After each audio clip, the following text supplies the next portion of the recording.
Le cattedrali sono la testimonianza più completa e al tempo stesso più misteriosa della civiltà antediluviana. Si potrebbero usare molti aggettivi per descrivere queste strutture speciali, contemporaneamente spirituali e tecnologiche, ma ancora non basterebbero a definire la loro essenza. Detto in modo semplice, non le comprendiamo. Non sono state fatte probabilmente a misura del nostro modo di pensare. Possiamo solo soffermarci su alcune caratteristiche e con un po' di inventiva immaginare la funzione complessiva.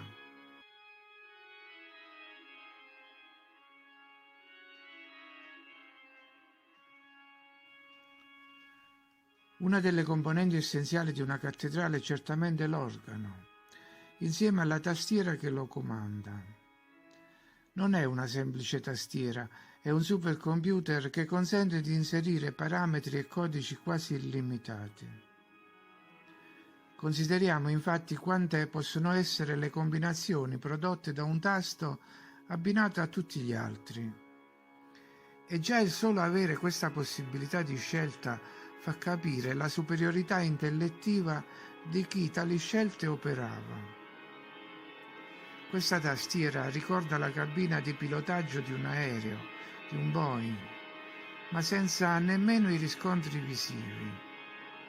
Lo scopo è lo stesso: modulare i comandi, inserire coordinate, applicare variazioni, trovare la giusta velocità, sollevarsi fra le correnti eteriche, stabilire frequenze comunicative e calcolare la consistenza dell'atmosfera per aprire una rotta, una via di fuga.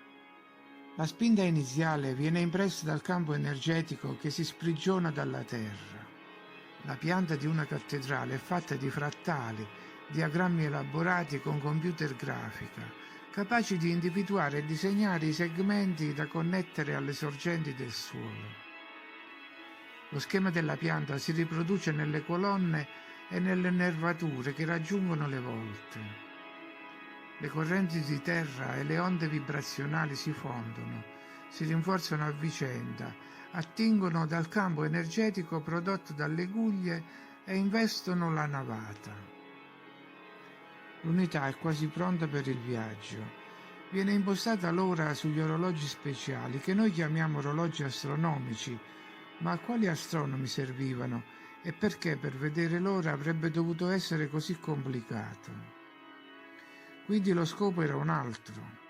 I quadranti degli orologi stabilivano dei punti di partenza e arrivo per altre realtà.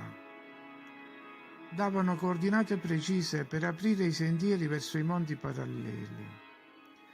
Tempo locale, tempo del microcosmo, tempo del macrocosmo. La sala comandi dell'organo, intanto, guida la gamma delle frequenze fino ai risonatori della volta. Tutto concorre all'elevazione della nave. Frazioni, proporzioni, misure angolari, diagrammi, matrici, punti di svolta, coseni e tangenti.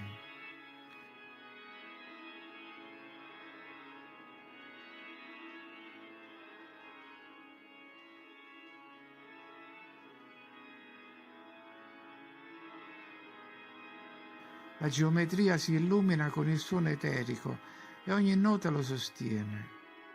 Si tratta di note estratte con la massima precisione, matematicamente accurate. Niente è improvvisazione, non è musica per ricevere un applauso. Persino il peso degli addetti ai mantici viene calcolato per dare la giusta pressione al cuore del motore che risiede nell'organo.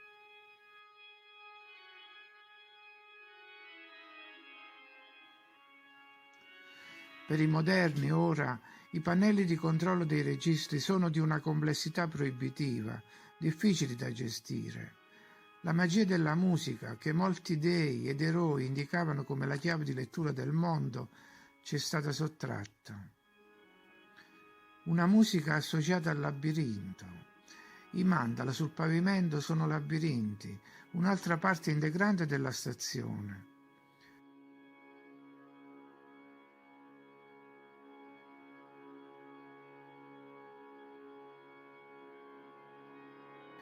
Forme, suoni, simboli, luce, acqua, aria sono i mezzi che una persona ha a disposizione per comunicare con il mondo invisibile delle energie, un mondo che non vediamo ma che esiste. I mandala sono il regno della divinità, la terra pura dei santi. I suoni scivolano sui simboli geometrici dei mandala. Cerchi, quadrati, cerchi interni, angoli, colori, frattali e fiori di loto.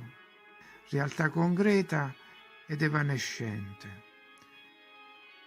Anche viste dall'alto le cattedrali sono dei mandala.